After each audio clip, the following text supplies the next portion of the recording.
నమస్తే, welcome to S7 news. ముందుగా headlines. అణ్వాయుధ ప్రయోగానికి వెనుకాడమని తేల్చి చెప్పిన రష్యా అధ్యక్షుడు. ఉక్రెయిన్తో చర్చలకు సిద్ధమన్న వ్లాదిమిర్ పుతిన్. గాల్లోకి ఎగిరిన క్షణాల్లోనే పేలిన జపాన్ తొలి ప్రైవేట్ రాకెట్. ఒక్కరోజే 13% పడిపోయిన స్పేస్ వన్ కంపెనీ షేర్లు.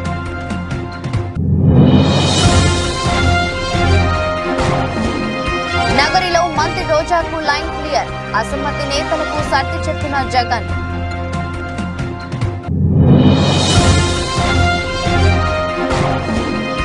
ఏపీ అసెంబ్లీ ఎన్నికల్లో కాంగ్రెస్ పోటీ చేసే స్థానాలపై షర్మిల కీలక ప్రకటన.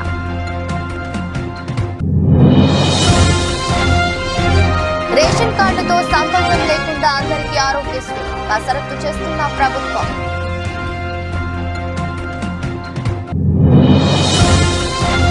నాలుగో రోజుకు చేరిన లక్ష్మీ నరసింహస్వామి వార్షిక బ్రహ్మోత్సవాలపై ప్రత్యేక శ్రద్ధ పెట్టిన రాష్ట్ర ప్రభుత్వం.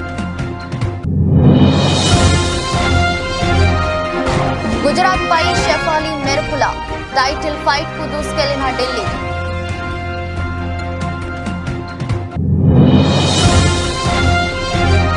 అతనిది గొప్ప వ్యక్తిత్వం, అందుకే ప్రేమించా.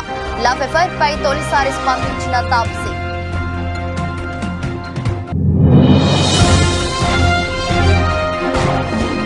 నష్టాల్లో స్టాక్ మార్కెట్ సూచీలు 22,000 దిగువకు నిఫ్టీ.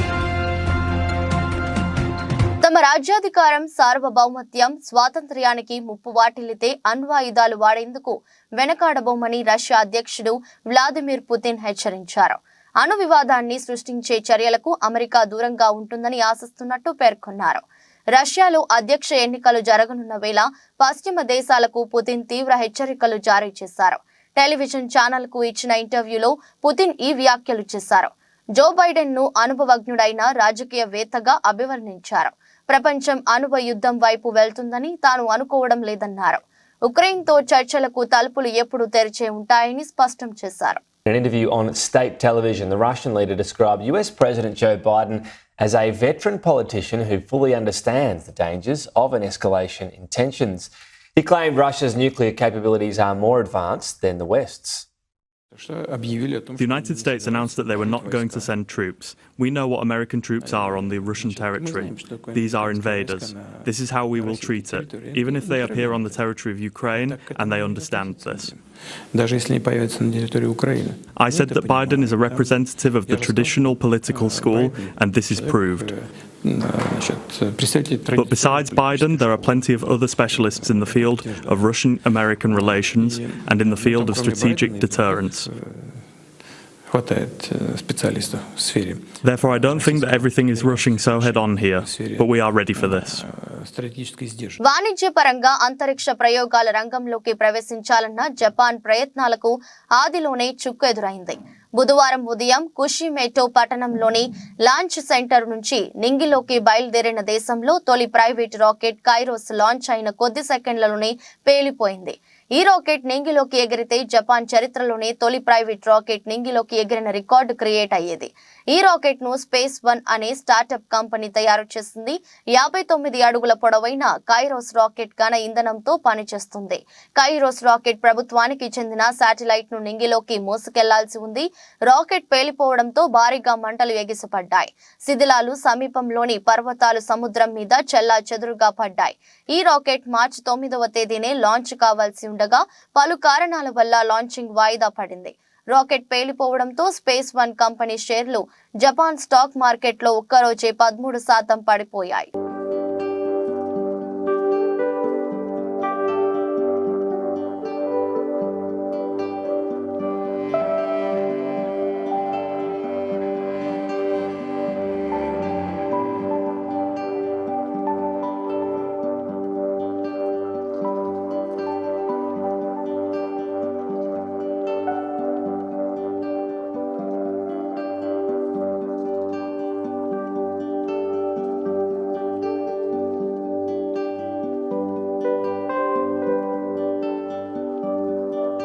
నగరి టికెట్ విషయంలో మంత్రి రోజాకు సీఎం జగన్ లైన్ క్లియర్ చేసినట్టు తెలుస్తుంది.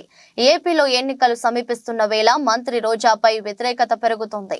నియోజకవర్గ పరిధిలోని నేతలు రోజాని వ్యతిరేకిస్తున్నారు. ఎన్నికలలో రోజాకు టికెట్ ఇస్తే సహించేది లేదని కొంతమంది వైసీపీ నేతలు అసహనం వ్యక్తం చేస్తున్నారు.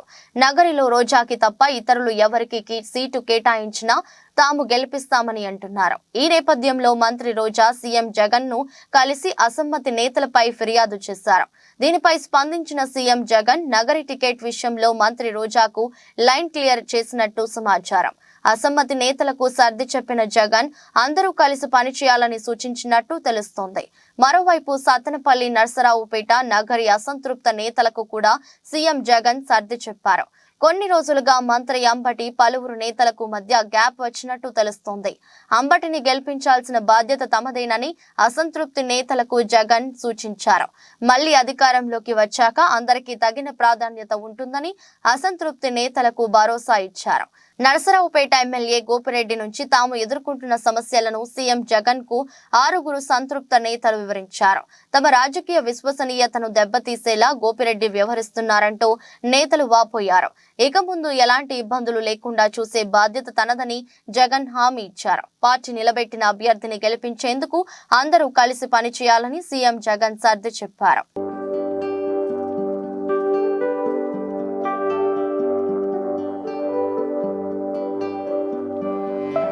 ఏపీలో 175 అసెంబ్లీ స్థానాల్లో కాంగ్రెస్ పార్టీ పోటీ చేస్తుందని ఆ పార్టీ రాష్ట్ర అధ్యక్షురాలు వైఎస్ షర్మిల చెప్పారు. కాంగ్రెస్ ఏపీలో ఉందనడానికి 1500 అప్లికేషన్లు రావడం నిదర్శనమన్నారు. అభ్యర్థుల ఎంపిక పారదర్శకంగా జరుగుతుందని షర్మిల తెలిపారు. బీజేపీ ఇతర పార్టీలు అభ్యర్థుల ఎంపిక ఈ విధంగా జరగదన్నారు. బీజేపీ ఇతర రీజనల్ పార్టీలు నియంతలా తయారవుతున్నాయని షర్మిల చెప్పారు. అసెంబ్లీ, లోక్సభ స్థానాల్లో పోటీకి అప్లికేషన్ పెట్టుకున్న అభ్యర్థుల మీద చర్చ జరిగింది. గత ఎన్నికల్లో కాంగ్రెస్ కు 1% మాత్రమే ఓట్లు వచ్చాయి. అసెంబ్లీ, లోక్సభ సీట్లలో గట్టి పోటీ ఇవ్వగలము. ఎన్నికల్లో కాంగ్రెస్ పార్టీ నాయకులు మొత్తం సైనికులుగా పనిచేయాలి. పార్టీ ఆదేశిస్తే ఎవరైనా ఎక్కడి నుంచైనా పోటీ చేయాల్సిందే. సిపిఎం, సిపిఐ పార్టీలతో చర్చలు జరుపుతున్నాం. అందరినీ కలుపుకొని ముందుకు వెళ్తాం. కాంగ్రెస్ పార్టీ మొదటి నుంచి ప్రత్యేక హోదా, విభజన హామీల కోసం పోరాటం చేస్తుంది. గతంలో ప్రత్యేక హోదా మీద మాట్లాడిన సీఎం జగన్ ఇప్పుడు ఎందుకు మాట్లాడటం లేదు? ప్రత్యేక హోదాపై జగన్ సమాధానం చెప్పాలి. ప్రత్యేక హోదా, పోలవరం, రాజధాని అంశాలపై కాంగ్రెస్ పార్టీ బలంగా నిలబడుతుంది అని షర్మిల అన్నారు. రాష్ట్ర ప్రజలు ఎలా చూస్తున్నారు, మీరు ఎలా చూస్తున్నారు, ఇది ఏం పద్ధతి అని ఎవరికి అనిపించటం లేదా? అసలు గమనించాల్సిన పాయింట్ ఏమిటంటే మన రాష్ట్రంలో ప్రత్యేక హోదా గురించి ఊసే లేకుండా చేశారు తెలుగుదేశం పార్టీ, వైసీపీ పార్టీలు కలిసి. ప్రత్యేక హోదా మనకు ఊపిరి. ప్రత్యేక హోదా లేకపోతే మనం బాగుపడలేం, మనకు భవిష్యత్తు లేదు. 10 సంవత్సరాలుగా అది నిరూపణ అయ్యింది. అయినా కూడా ఈ 10 సంవత్సరాలలో ఎమ్మెల్యేలు, ఎంపీలు ఇంతమంది అధికారంలో ఉండి కూడా అసలు ఊసే లేకుండా చేశారు. అసలు ఆ మాటే లేకుండా చేశారు. ప్రత్యేక హోదా అన్న అంశమే లేకుండా చేస్తున్నారు కదా.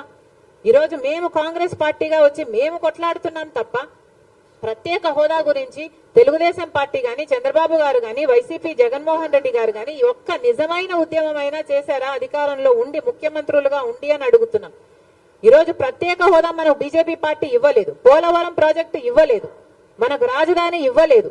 ఒక్క హామీ కూడా నెరవేరకపోతే మరి చంద్రబాబు గారు బీజేపీ పార్టీతో ఎందుకు పొత్తు పెట్టుకుంటున్నారో సమాధానం చెప్పాలి. ఏం చేసింది బీజేపీ పార్టీ అని పొత్తు పెట్టుకుంటున్నారు?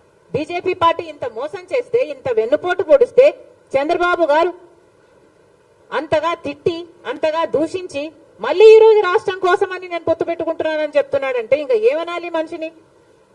ఈ పెద్ద మనిషి ఊసరి వాళ్ళ కంటే ఎక్కువ రంగులు మారుస్తున్నారు కదా. ఫస్ట్ ఏమో ప్రత్యేక హోదా కోసం పొత్తు పెట్టుకుంటున్నానని చెప్పాడు.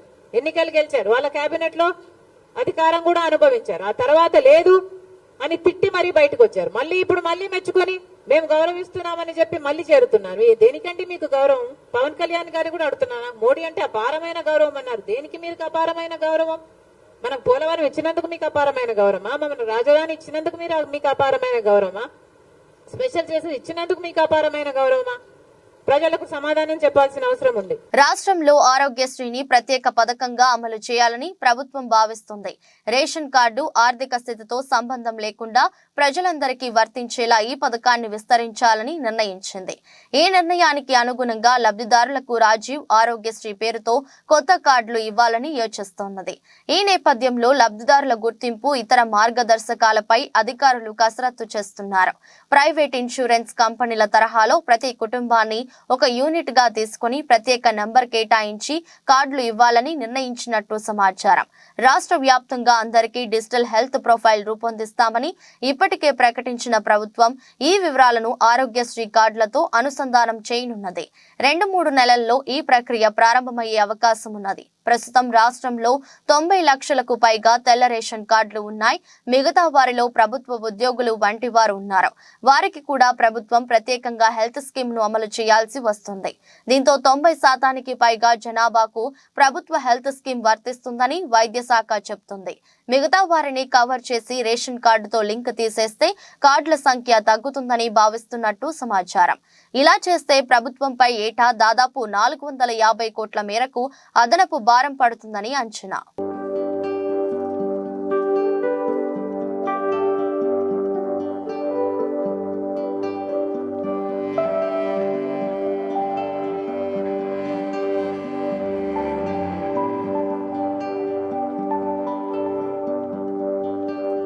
భక్తుల ఇలవేల్పు దైవం యాదగిరిగుట్ట శ్రీ లక్ష్మీ నరసింహస్వామి వార్షిక బ్రహ్మోత్సవాలు వైభవంగా జరుగుతున్నాయి.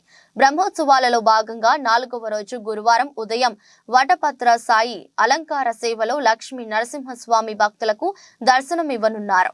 సాయంత్రం 7 గంటలకు హంసవాహన అలంకార సేవ జరగనుంది. క్షేత్రాభివృద్ధిలో భాగంగా ఆలయ ఉద్ఘాటన జరిగిన తర్వాత రెండోసారి జరుగుతున్న వార్షిక బ్రహ్మోత్సవాలపై రాష్ట్ర ప్రభుత్వం ప్రత్యేక శ్రద్ధ పెట్టింది. కాగా ఈ నెల 21వ తేదీ వరకు బ్రహ్మోత్సవాలు జరగనున్నాయి.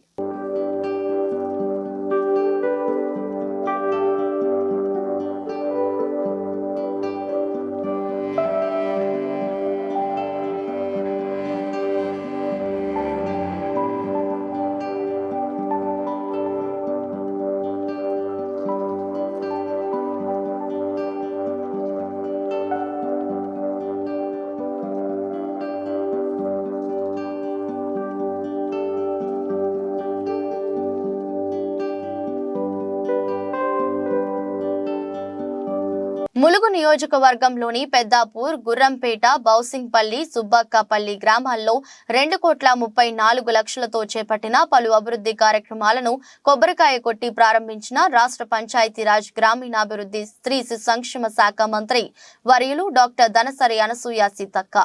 ఈ సందర్భంగా మాట్లాడుతూ కాంగ్రెస్ పార్టీ ఎన్నికల సందర్భంగా ఇచ్చిన హామీని ప్రభుత్వం ఏర్పడిన 100 రోజుల్లోనే అమలు చేస్తున్నామని, మహిళలకు ఉచిత బస్ ప్రయాణం, 500కే గ్యాస్ సిలిండర్, ఆరోగ్యశ్రీ, 10 లక్షలు నిరుపేదలకు, 5 లక్షలతో ఇందిరమ్మ ఇల్లు, మహిళలకు వడ్డీ లేని రుణాలు, ఇలా అన్ని గ్యారెంటీలను అమలు చేస్తున్నామని, రాబోయే పార్లమెంట్ ఎన్నికల్లో కూడా ప్రజలందరూ కాంగ్రెస్ పార్టీకి మద్దతుగా తోడుగా ఉండాలని మంత్రి వర్యులు సీతక్క అన్నారు.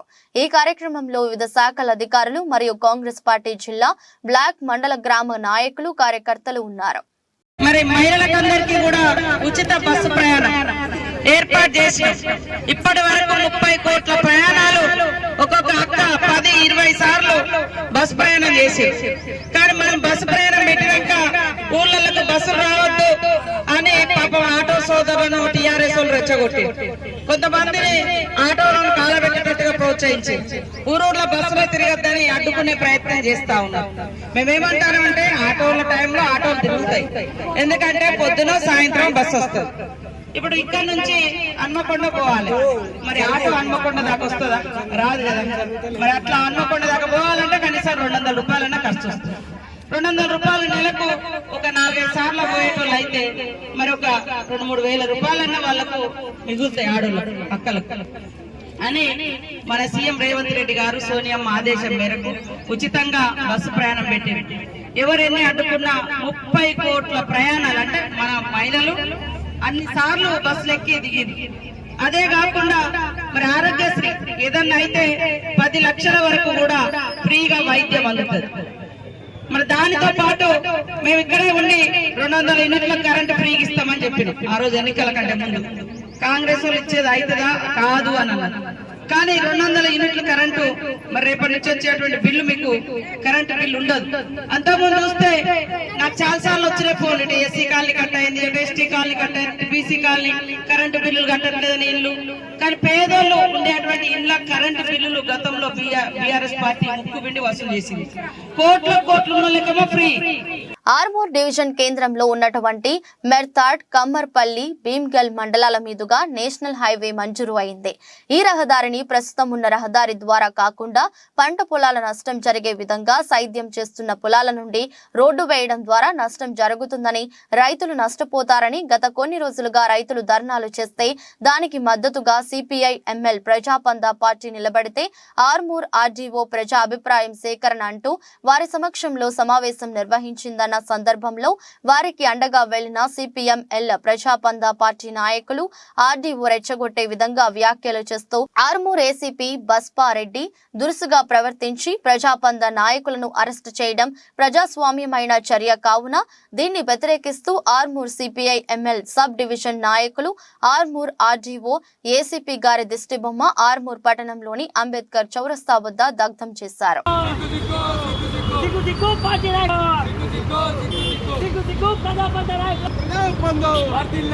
రైతుల పక్షాన మాట్లాడమే నేరమా? రైతుల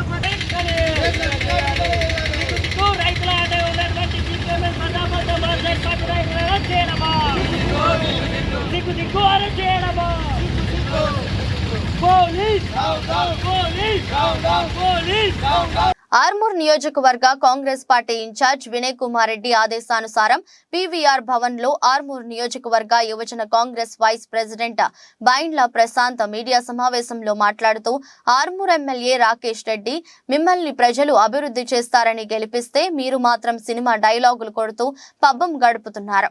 బిడ్డ రాకేష్ రెడ్డి కాంగ్రెస్ నాయకుల గురించి ఇష్టానుసారంగా మాట్లాడితే నీకు పుట్టగతులు ఉండకుండా చేస్తామన్న విషయాన్ని గుర్తుంచుకోండి.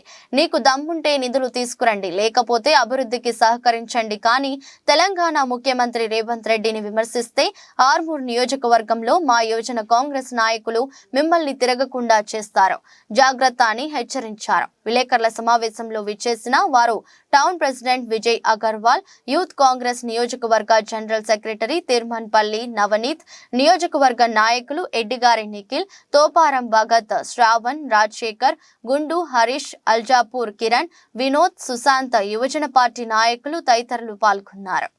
రాకేష్ రెడ్డి గారు, మీరు ఒక ఎమ్మెల్యే స్థాయిని మర్చిపోయి ఇష్టానుసారంగా మా రేవంత్ రెడ్డిని ఇష్టం వచ్చినట్టు మాట్లాడుతున్నారు. ఖబర్దార్, రేవంత్ రెడ్డి జోలికి వస్తే ఖబర్దార్ మీకు బుద్ధి చెప్తాం, తరిమి కొడతాం. రాకేష్ రెడ్డి గారు, మీకేమైనా ప్రజల మీద చిత్తశుద్ధి ఉంటే మీరు గెలిచి 90 రోజులు అవుతుంది. ఇప్పటికీ కాంగ్రెస్ గవర్నమెంట్ చిత్తశుద్ధితోటి మా రేవంత్ రెడ్డి గారు ఏదైతే 6 గ్యారంటీలు అమలు పరుస్తుండో ఏ ఒక్క అమలు పరిచిన కార్యక్రమాన్ని మీరు ఎక్కడైనా చేసిర్రా? ఎక్కడ కూడా చేయలేరు. మీరు ఓన్లీ మతాల మధ్య చిచ్చు పెట్టుకుంటా తలవార్లు దిత్తాం, చాకులు దిత్తాం అంటే నడదీడ రాయలసీమ రాజకీయం నడది రాకేష్ రెడ్డి గారిడా. మీరు కొంచెం ప్రజలు జమ్మికుంట తహసీల్దార్ జానకి ఆమె బంధువుల ఇళ్లలో 5 చోట్ల నిన్న ఉదయం నుండి రాత్రి వరకు ఏసీబీ అధికారులు సోదాలు చేశారు. ఈ సోదాల్లో 3,20,00,000 విలువైన ఆస్తులను ఏసీబీ గుర్తించింది. అంతేకాకుండా 7 ఎకరాల వ్యవసాయ భూమితో పాటు భారీగా ఓపెన్ ప్లాట్లను కొనుగోలు చేసినట్లు గుర్తించారు. వాటితో పాటు 1.4 కిలోల బంగారు ఆభరణాలతో పాటు 1,40,000 నగదు స్వాధీనం చేసుకున్నారు. తహసీల్దార్ జానకి కరీంనగర్ కోర్టు 14 రోజుల పాటు రిమాండ్ విధించింది.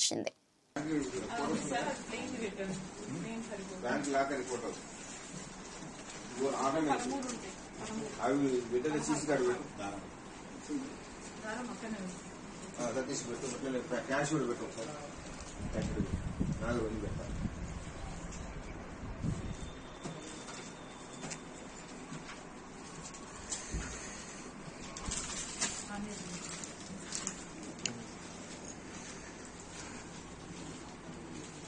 కుప్పం మున్సిపాలిటీ పరిధిలోని 1వ వార్డు సామగుట్ట పల్లిలో ఎమ్మెల్సీ భరత్ ప్రచారాన్ని ప్రారంభించారు. ఈ సందర్భంగా ఆంజనేయ స్వామి ఆలయంలో ప్రత్యేక పూజలు చేశారు. అనంతరం ప్రతి ఇంటికి వెళ్లి ప్రజల సమస్యలను అడిగి తెలుసుకున్నారు. రాబోయే ఎన్నికల్లో కుప్పం ఎమ్మెల్యేగా తనకు ఒక అవకాశం ఇవ్వాలని కోరారు. వైసీపీ ప్రభుత్వ హయాంలో ప్రజలందరూ సంతోషంగా ఉన్నారన్నారు.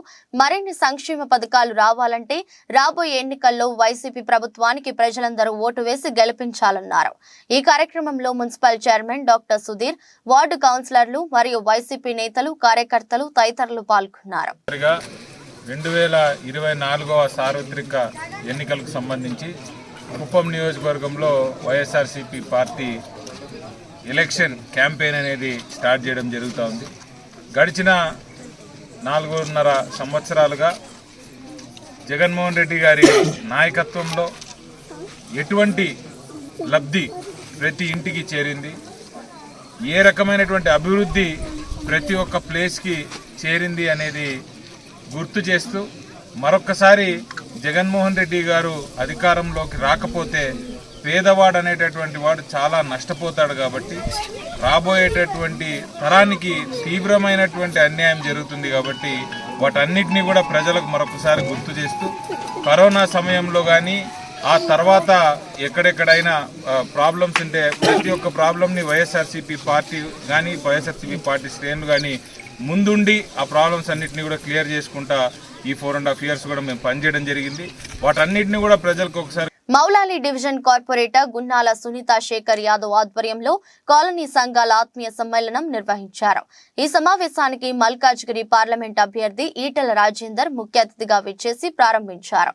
అనంతరం ఆయన మాట్లాడుతూ కరోనా టైంలో అతి తక్కువ కాలంలో వ్యాక్సిన్ తయారు చేసి ఇచ్చిన ఘనత నరేంద్ర మోదీ గారిదని అన్నారు.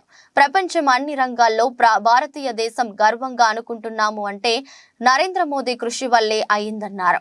378 చేసిన ఘనత ఏకైక నాయకుడు ప్రధాని నరేంద్ర మోదీ గారిని గుర్తు చేశారు. ఈ దేశంలో 130 కోట్లు వ్యయం కట్టించిన ఘనత నరేంద్ర మోదీ గారిని ప్రజలంతా గర్వపడే విధంగా చేశారు. 3వసారి ప్రధాని కావడం ఖాయమని కొనియాడారు. ఈ కార్యక్రమంలో నాయకులు కృష్ణ యాదవ్, వికే మహేష్, బాలచందర్, సాయిబాబా, శివ, శ్రీనివాస్ యాదవ్, ప్రసన్న, రాధాబాయ్, సుజాత, అరుణ, అలివేలు తదితరులు పాల్గొన్నారు.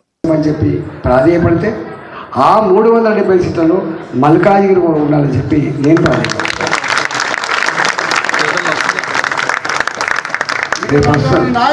ఎత్తుతాండ్రు. మా సునీత మండలం దొరుకుతున్నారు. వాళ్ళు 150 కోట్లు పెట్టుడు దొరకన్నా 200 కోట్లు పెడతాడు. నా మీద 200 కోట్లు పెట్టుడు, 150 కోట్లు పెట్టుడు. ఇప్పటికే ఒకసారి ఎక్స్పెరిమెంట్ అయిపోయింది. మీరందరూ వచ్చింది. నా అదృష్టం ఏంటంటే 2021లో జరిగిన ఎన్నికలప్పుడు వీళ్ళందరూ నా వచ్చి పనిచేసినప్పుడు నేను ఎవరినో నా పనితనం ఏంటో తెలుసు కాబట్టి మాట్లాడు. నాకు ఎన్నడూ ఓట్లలో డబ్బులు అనేది తెలియదు. నాకు దావతులు కూడా ఇచ్చింది తెలియదు. నాకు ఎన్నడు 20 ఏళ్ళు ఏనాడు వాళ్ళు నిండు మనసుతో ఆశ్రయించి పంపించారు. వాళ్ళ కాలు మొదలైతే పనితో పీకింత పని చేసి WPL లో ఢిల్లీ క్యాపిటల్స్ దుమ్ము రేపింది. భారీ విజయం లక్ష్యంగా బరిలోకి దిగిన ఢిల్లీ అనుకున్న ఫలితాన్ని అందుకుంది. బుధవారం పూర్తి ఏకపక్షంగా సాగిన పోరులో ఢిల్లీ 7 వికెట్ల తేడాతో గుజరాత్ జైంట్స్ పై ఘన విజయం సాధించింది. దీంతో లీగ్ ఫైనల్లోకి ప్రవేశించింది. గుజరాత్ నిర్దేశించిన 127 పరుగుల లక్ష్య ఛేదనలో ఢిల్లీ 13.1 ఓవర్లలో 129/3 స్కోరు చేసింది. ఓపెనర్ శేషావలి వర్మ బంతుల్లో 71, 7 4లు, 5 6లు, అర్ధ సెంచరీతో విజృంభించగా జమీమా రోడ్రింగ్స్ దూకుడుగా ఆడింది. తనుజా కన్వర్ 2 వికెట్లు తీసింది. అంతకుముందు ఢిల్లీ 20 ఓవర్లలో 126/9 స్వల్ప స్కోరుకే కుప్పకూలింది. కాప్, మిన్ను, మణి, సికా పాండే దాటికి గుజరాత్ వరుస విరామాల్లో వికెట్లు కోల్పోయింది. భారతి, ఫల్మాలి మినహా అందరూ ఘోరంగా విఫలమయ్యారు. శేషాలికి ప్లేయర్ ఆఫ్ ది మ్యాచ్ దక్కింది.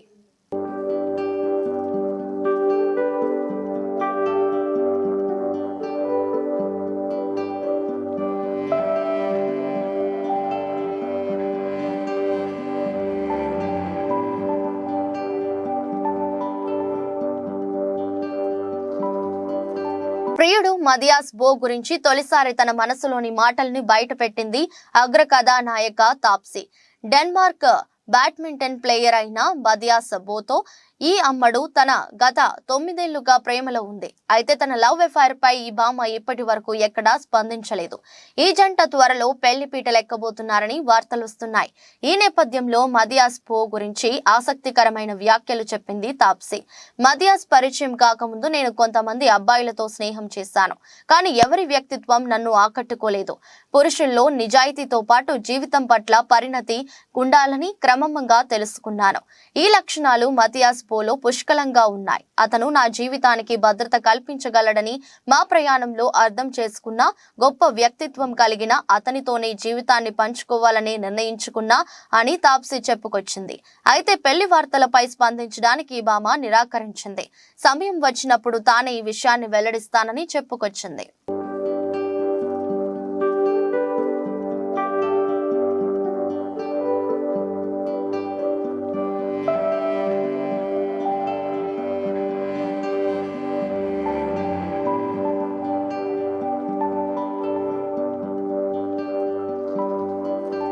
దేశీయ స్టాక్ మార్కెట్ సూచీలు గురువారం నష్టాలతో ప్రారంభమయ్యాయి.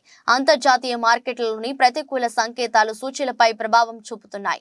ఉదయం 9:20 సమయంలో సెన్సెక్స్ 256 పాయింట్ల నష్టంతో 72,505 వద్ద ట్రేడ్ అవుతుంది. నిఫ్టీ 40 పాయింట్ల నష్టపోయి 21,957 దగ్గర కొనసాగుతుంది. డాలర్తో పోలిస్తే రూపాయి మారకం విలువ 82.85 వద్ద ప్రారంభమైంది. సెన్సెక్స్ 30 సూచీలో Reliance, HCL, Tech Mahindra, Tech Infosys, Sun Pharma, M&M, Maruti, L&T, Power Grid, TCS, Kotak Mahindra Bank షేర్లు లాభాల్లో ట్రేడ్ అవుతున్నాయి. Bajaj Finance, Tata Steel, Titan, IndusInd Bank, Bajaj Finserv, Tech Mahindra, JSW Steel, Tata Motors, Wipro, ITC షేర్లు నష్టాల్లో కొనసాగుతున్నాయి. అమెరికా మార్కెట్లు బుధవారం నష్టాలతో ముగిశాయి.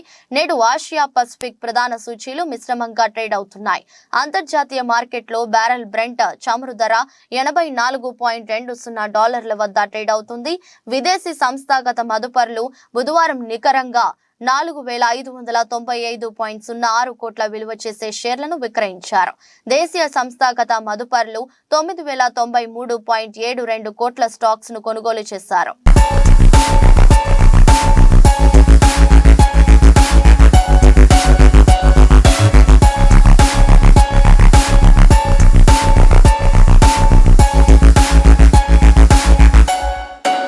నమస్తే, వెల్కమ్ టు భావత్ న్యూస్. ముందుగా హెడ్లైన్స్. అణ్వాయుధ ప్రయోగానికి వెనుకాడమని తేల్చి చెప్పిన రష్యా అధ్యక్షుడు. ఉక్రెయిన్తో చర్చలకు సిద్ధమన్న వ్లాదిమిర్ పుతిన్. గాల్లోకి ఎగిరిన క్షణాల్లోనే పేలిన జపాన్ తొలి ప్రైవేట్ రాకెట్. ఒక్కరోజే 13% పడిపోయిన స్పేస్ వన్ కంపెనీ షేర్లు.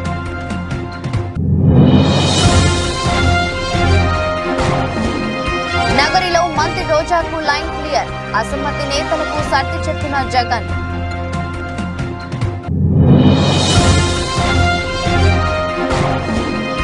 ఏపీ అసెంబ్లీ ఎన్నికల్లో కాంగ్రెస్ పోటీ చేసే స్థానాలపై షర్మిల కీలక ప్రకటన.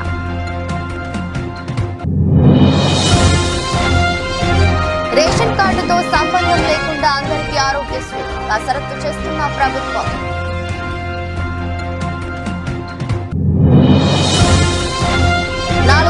చేరిన లక్ష్మీ నరసింహస్వామి వార్షిక బ్రహ్మోత్సవాలపై ప్రత్యేక శ్రద్ధ పెట్టిన రాష్ట్ర ప్రభుత్వం. గుజరాత్ పై షెఫాలి మెరుపుల టైటిల్ ఫైట్ కు దూసుకెళ్లిన ఢిల్లీ.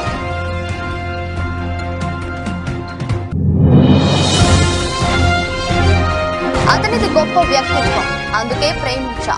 లవ్ అఫైర్ పై తొలిసారి స్పందించిన తాప్సీ.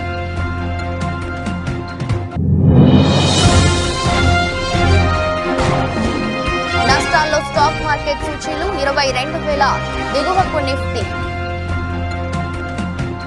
నమస్తే, welcome to Telangana capital news. ముందుగా హెడ్లైన్స్.